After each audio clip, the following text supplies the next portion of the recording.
29 दिसंबर 2025 की बात है। उत्तर प्रदेश के जिला महोबा से एक वीडियो सोशल मीडिया पर बहुत तेजी के साथ वायरल हो जाता है। वीडियो में देखा जाता है कि एक महिला और एक पुरुष एक घर के अंदर प्रवेश करते हैं। देखते क्या है कि एक बुजुर्ग है जिसकी मौत हो चुकी है और साथ ही वे दूसरे कमरे में जब जाते हैं तो बेड पर एक लड़की लेटी हुई है और जब उसके ऊपर जो चादर ओढ़ी हुई थी उसको जब हटाया जाता है, देखा जाता है कि वो लड़की बिल्कुल नग्न अवस्था में।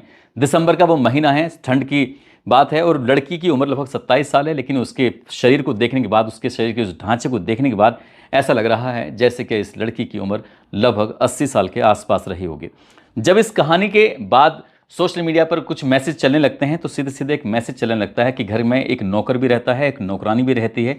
नौकर और नौकरानी ने ना अपने मालिक को, ना ही मालिक की बेटी को समय पर खाना दिया, ना कुछ दिया। उसके बाद उनको बहुत ज़्यादा प्रताड़ित किया और लगभग 3 साल लगातार इनको घर के अंदर कैद करके रखा गया। परिवार के लोग जो भी मिलने के लिए आया करता था तो उनको वो मिलने भी नहीं देते थे। इस तरह की कहानी थी और लोगों में फिर गुस्सा फूटने लगता है। हर कोई इस कहानी के बारे में जानने में जुट जाता है कि आखिरकार इसका सच क्या है। आज की इस कहानी के माध्यम से हम यही बताने की कोशिश करेंगे कि आखिरकार इस कहानी के पीछे का असली सच क्या है। क्या वाकई नौकर और नौकरानी उन्होंने यही काम किया है या फिर इसके पीछे की कोई षड्यंत्र रचा जा रहा है। आदाब, नमस्कार, सत श्री अकाल। मैं उस्मान सैफी। आज की जो सच्ची घटना मैं आपको सुनाने जा रहा हूं, ये सच्ची घटना है उत्तर प्रदेश के जिला महोबा की। महोबा का एक जो शहर कोतवाली है, वहां पर पान मंडी एक इलाका लगता है। यहाँ का रहने वाला एक व्यक्ति जिसका नाम ओम प्रकाश सिंह राठौर होता है। उनकी पत्नी का नाम रेणुका राठौर और उनकी एक बेटी होती है जिसका नाम रश्मि होता है। ये परिवार में 3 लोग हैं और ओम प्रकाश सिंह राठौर वो रेलवे में सीनियर क्लर्क के पद पर तैनात होते हैं। जिंदगी इनकी ठीक ठाक चल रही थी, लेकिन जो उनकी बेटी है वो थोड़ी मंद बुद्धि है, लेकिन वो अपनी बेटी को बहुत ज़्यादा बेइंतहा प्यार करते हैं। उसके बिना हर छोटी से छोटी बात जानने की कोशिश करते हैं कि बेटी कैसी है, कैसी नहीं है। साल 2015 की बात है। राजस्थान के जोधपुर से ये सीनियर क्लर्क की पोस्ट से रिटायर हो जाते हैं और रिटायर होने के बाद अपने घर, अपने परिवार के पास उत्तर प्रदेश के महोबा शहर कोतवाली के पान मंडी इलाके में आकर रहने लगते हैं। लेकिन कुछ दिन तक तो वो परिवार के साथ रहते हैं, ओम प्रकाश, उनकी पत्नी रेणुका, उनकी बेटी रश्मि। लेकिन उसके बाद वो यहाँ से दूर जाने का फैसला कर लेते हैं। हालांकि वो शहर की कोतवाली क्षेत्र का एक इलाका लगता है, टायर वाली गली, वहाँ पर अपना एक मकान बनाते हैं। यानी कि पहले ज़मीन खरीदते हैं, फिर उसके बाद मकान बनाते हैं।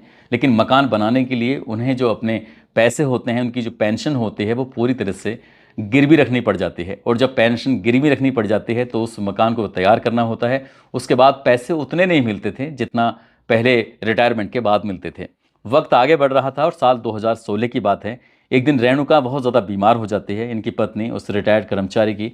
और जब पत्नी ज़्यादा बीमार हो जाती है तो उसके बाद उसको दिखाया जाता है, इलाज कराया जाता है, लेकिन उसकी मौत हो जाती है। जैसी पत्नी की मौत हो जाती है, अब पति यानी कि रेलवे से रिटायर्ड वो कर्मचारी जिसकी उम्र लगभग 61-62 साल के आसपास रही होगी, जो उनकी बेटी है जिसकी उम्र लगभग 15-16 साल के आसपास रही होगी, बाप और बेटी दोनों साथ रहना शुरू कर देते हैं। लेकिन बेटी की एक अजीब सी आदत है, वो अपने तन पर कभी भी कोई कपड़ा नहीं छोड़ती थी। यानी कि चाहे उसने कुछ भी पहनाया जाए, उसको वो देर से देर निकाल के वो फेंक दिया करती थी। और इस तरह से वो न्यूड अवस्था में, नग्न अवस्था में पूरे घर में कहीं इधर से उधर घूमने लगती थी। शायद यही वजह थी जो ओम प्रकाश को अपने परिवार पान मंडी का इलाका छोड़कर उसे एक तनहा, एक अलग इलाके में रहना पड़ा था। लेकिन यहाँ जब आता है तो पत्नी चली जाती है और जब पत्नी चली जाती है तो रोटी की सबसे ज़्यादा दिक्कत होने शुरू हो जाती है।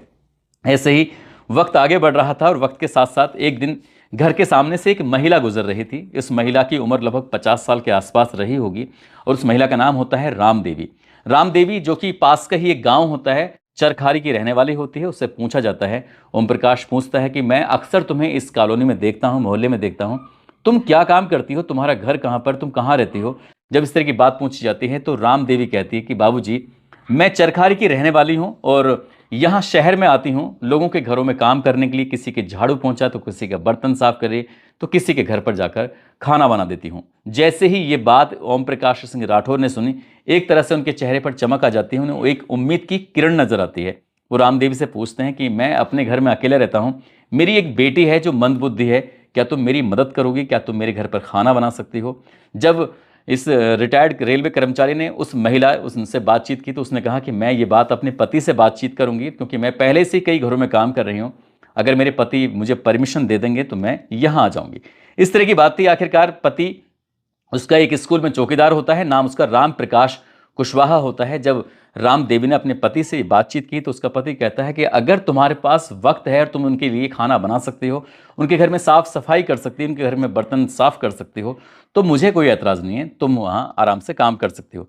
अब यहाँ से एक तय हो जाता है कि 5,000 रुपये प्रति महीना के हिसाब से तुम्हें दिए जाएंगे, तुम्हें खाना बनाना है, घर की साफ सफाई करनी है, और ये वक्त बहुत अच्छा गुजरने लगता है। ओम प्रकाश सिंह राठौर और उसकी बेटी को अब कोई दिक्कत, कोई परेशानी नहीं थी, क्योंकि ये देखभाल करने में पूरी मदद कर रहे थे। लेकिन इसी बीच में कई दिन ऐसे भी बीत जाते थे कि जब राम देवी कभी लौट कर नहीं आती थी, यानी कि वो घर चली जाती थी, कभी देर हो जाती थी, तो खाना इस वक्त मिलता नहीं था। ओम प्रकाश सिंह राठौर ने राम देवी से पूछा कि तुम अचानक से चली जाती हो, ये क्या बात है कि कई बार खाना नहीं मिलता है, साफ सफाई नहीं होती है। वो कहती है, बाबूजी मेरा गांव यहाँ से थोड़ा दूर पड़ता है, मुझे डेली ही अपने गांव जाना पड़ता है, इसलिए मुझे माफ़ कर देना। इस तरह की बात थी। ओम प्रकाश सिंह के दिमाग में एक ख्याल आता है कि क्यों ना इसे अपने घर में ही जगह दे दी जाए, यहाँ रहेगी तो घर में काम आसानी से कर सकती है, कोई दिक्कत, कोई परेशानी भी नहीं होगी।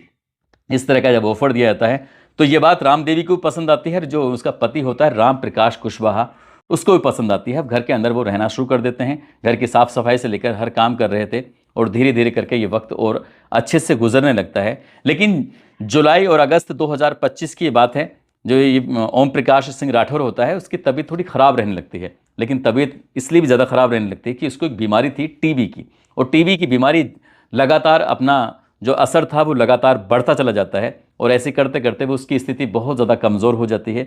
और ये जो मकान बनाया था वो पूरी की पूरी पेंशन गिरवी रखने के बाद बनाया था। अब ऐसी स्थिति में जो पेंशन को लाने के लिए खुद ओम प्रकाश को बैंक जाना पड़ता था, लेकिन वो जब से बैंक जाने की स्थिति में रहा ही नहीं तो पेंशन मिलनी भी बंद हो जाती है। पेंशन मिलनी बंद हो जाती है, घर में कुछ जो खाने का सामान होता है, खाद्यान्न होता है, उसकी व्यवस्था नहीं हो पाती है, नौकरानी को भी वक्त पर सैलरी नहीं मिल पा रही थी। अब ऐसी स्थिति में और स्थिति और ज़्यादा बिगड़ने लगती है, वक्त आगे बढ़ रहा था। तब कई बार जाकर उस नौकर ने जाकर उसके छोटे भाई से रिक्वेस्ट की कि उनकी स्थिति बहुत ज़्यादा ख़राब है, आप उनका इलाज करवा लीजिए, उनको पेंशन भी नहीं मिल पा रही है। लेकिन पेंशन की जो मात्रा थी वो पहले से ही कम थी, क्योंकि ज़्यादातर पैसे तो वो निकाल चुका था, उसी से उसने अपना प्लॉट बनाया था, अपना घर बनाया था, उसी में वो रह रहे थे। ये तारीख है 20-21 दिसंबर 2025 को। जब हालत ज़्यादा ख़राब हो जाती है, नौकरानी जाकर उनसे, अपने छोटे भाई से मदद मांगते हैं, जाकर कहते हैं कि बाबूजी की तबीयत ख़राब है, उनका इलाज करा दीजिए। तो वो उतना सुनते नहीं हैं। लेकिन 27 दिसंबर 2025 को अचानक से वो घर में एंट्री करते हैं, और जब एंट्री करते हैं, यहाँ आने के बाद देखते क्या है, वो वीडियो बनाना शुरू कर देते हैं। उस वक्त ओम प्रकाश सिंह राठौर की स्थिति कुछ ज़्यादा ही खराब थी। जब ज़्यादा खराब थी, वो बेड पर पड़े हुए थे, वो दूसरे कमरे में जाते हैं, पति और पत्नी, और जाकर वहाँ वीडियो बनाना शुरू कर देते हैं। बेटी की पुरानी ही आदत थी बिना कपड़ों के रहने की, और वो इस सर्दी में भी एक छोटी सी हल्की सी चादर थी, उस चादर में उसने अपने आप को समेटा हुआ था। 27 साल जिसकी उम्र हो, उसको वक्त पर खाना भी ना मिल रहा हो, पिता की पेंशन आनी बंद हो चुकी थी वो 5-6 महीने से, ऐसा बताया जाता है। उसके बाद फिर उस लड़की की क्या हालत रही होगी। नौकरानी ही जो पैसे वैसे इकट्ठे हो रहे थे इधर उधर से, वो अपनी तरफ से ये इंतजाम कर रहे थे, जितना वो कर पाते थे उतना कर दिया करते थे, और जितना नहीं हो पाता था, ऐसी स्थिति में जो लड़की थी उसको भी ठीक से खाना नहीं मिल पा रहा था। यही कारण था कि उसका शरीर अब कंकाल जैसा रूप धारण कर चुका था। शरीर में सिर्फ हड्डियां बची थी, ढांचा बचा था, और कुछ नहीं था। यही कारण था वो लड़की 27 साल की अब 80 साल जैसी बुजुर्ग महिला से दिखने लगती है। उधर ओम प्रकाश की सेहत जब लगातार खराब हो रही थी, तो ये तारीख है 28 और 29 दिसंबर 2025 की रात अचानक से उनकी मौत हो जाती है। और जैसे ही मौत हो जाती है तो उसके बाद फिर परिवार वालों को ये सूचना मिल जाती है। परिवार वाले आते हैं और बस रोना धोना शुरू कर देते हैं, और जो उन्होंने वीडियो बनाया था उस वीडियो को सोशल मीडिया पर वो तेज़ी के साथ वायरल कर देते हैं कि नौकर और नौकरानी ने जो अपने मालिक हैं और मालिक की बेटी को लगभग 3 या 4 साल तक बंधक बना के रखा, उनको ना खाना दिया, उनके साथ कुछ भी अच्छा सलूक नहीं किया, और उनके मकान पर कब्जा करने की इस तरह से एक नियत रखी। इस तरह की बात थी। जब मीडिया पर ये खबर जाने लगती है तो मीडिया ने शायद इतनी बात को इतनी गहराई से समझने की कोशिश नहीं की होगी, क्योंकि इस मामले में फिर पुलिस का हस्तक्षेप शुरू हो जाता है।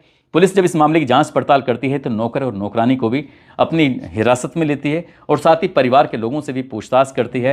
और पुलिस ने जाकर जब आसपास के लोगों से पूछताछ किया तो वहाँ से ही पता चलता है कि परिवार के लोग कभी इनसे संपर्क नहीं करते थे, यहाँ कभी नहीं आते थे। जबकि उन्होंने मीडिया में आकर ये दावा किया कि हम घर के बाहर 2-2 घंटे 3-3 घंटे बैठ के चले जाया करते थे।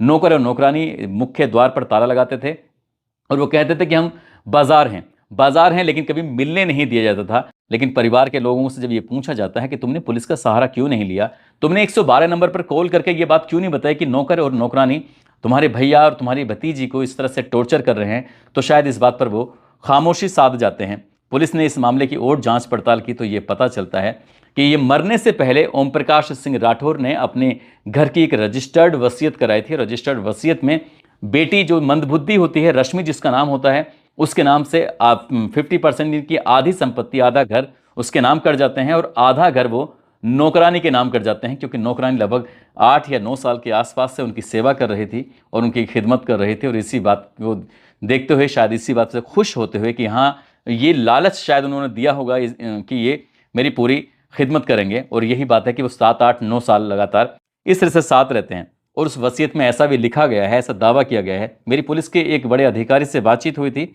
उस पुलिस के अधिकारी ने बताया कि वसीयत में ये भी लिखा कि परिवार को चिता से दूर रखा जाए। पिता जो परिवार है उसको चिता ही नहीं बल्कि अंतिम संस्कार को, जो चिता को आग दी जाती है, मुखाग्नि दी जाती है, उसमें भी शामिल ना किया जाए। और जब इस तरह की बात थी, पुलिस के अधिकारियों ने जब उनसे पूछताछ करना शुरू किया है तो वो इधर उधर बगले झांकने लगे।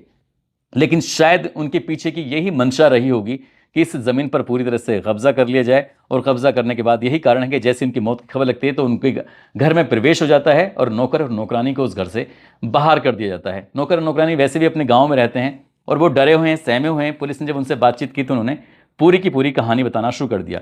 फिलहाल पुलिस ने उस लड़की को अपने कब्जे में लेते हुए हॉस्पिटल में एडमिट कराया है। एडमिट कराने के बाद उसका उपचार शुरू करा दिया है। उपचार के बाद जब उसकी स्थिति ठीक हो जाएगी, अगर परिवार का कोई सदस्य उसे अपने साथ रखना चाहेगा तो ठीक है, नहीं तो उसको शेल्टर होम भेजा जाएगा, जहां पर इस तरह के बच्चों को रखा जाता है ताकि उसकी आगे की जो ज़िंदगी है वो ठीक ठाक से गुजर सके। पुलिस के अधिकारी ने यह भी दावा किया था कि उसके शायद मरने का कुछ लोग इंतज़ार भी कर रहे हैं कि लड़की मर जाएगी तो फिर पूरी तरह से प्रॉपर्टी उनको मिल जाएगी। क्या वो नौकर हैं या फिर वो घर वाले हैं, परिवार वाले हैं, ये तो पुलिस की जांच के बाद ही स्पष्ट हो सकेगा। लेकिन इस घटना ने, जितने लोगों ने इन फोटो को देखा, इन वीडियो को देखा है, झकझोर दिया है, सोचने पर लोगों को मजबूर कर दिया है कि समाज में किस किस प्रवृत्ति के इंसान रहते हैं, इंसान हैं या इंसान की शक्ल में कुछ और ही लोग हैं। दोस्तों, इस पूरे घटनाक्रम को सुनाने का उद्देश्य किसी को परेशान करना नहीं है, किसी का दिल दुखाना नहीं है, बल्कि आपको जागरूक करना है, आपको सचेत करना है। यहाँ पर वो लोग हैं जो बचपन में साथ खेलते थे, एक ही माँ के पेट से पैदा हुए थे, एक ही साथ खेलना कूदना सब कुछ रहता था, लेकिन भाई भाइयों में इस कदर नफरत हो जाएगी कोई जानता ही नहीं था। लेकिन जब मरने के बाद फिर भाई का एकदम से प्रकट होना, ये भी कई तरह के अपना अपने सवाल खड़े कर रहा है। जाते जाते अफान अंसारी हैं आयशा खातून लखनऊ से, कुंभनाथ हैं चुरू राजस्थान से, अफरुल्ला सिंगापुर से हैं और बिहार अररिया से नौशाद खान हैं। आज इन सभी का जन्मदिन है। इन सभी को जन्मदिन की ढेरों सारी शुभकामनाएं, बहुत बहुत मुबारकबाद। और कुछ लोगों ने नाम लेने की अपील की है, जिसमें रमेश कुमार कमलाकर, जिशान मास्टर, करमजीत सिंह, इमामुद्दीन खान, ऋषिपाल सिंह, मोहम्मद शहबाज, सरताज कुरैशी, वैभव कुमार, हाफिज शहजाद रजा, अभय राठौर, प्रताप कुमार, मोहम्मद सद्दाम, अबू नसर, आफ्ताब आलम, ओम नारायण पासवान, शिवराज सिंह, गुड्डू चंदेला, नेहा पासवान, धीरज कुशवाहा, देवेश कुमार गौतम, बिलाल उमर अंसारी, मोहम्मद आरिफ रज़ा, इमामुद्दीन मंसूरी, इन लोगों ने नाम लेने की अपील की थी। आप सब लोग अपना ख्याल रखें, सुरक्षित रहें। जय हिंद, जय भारत।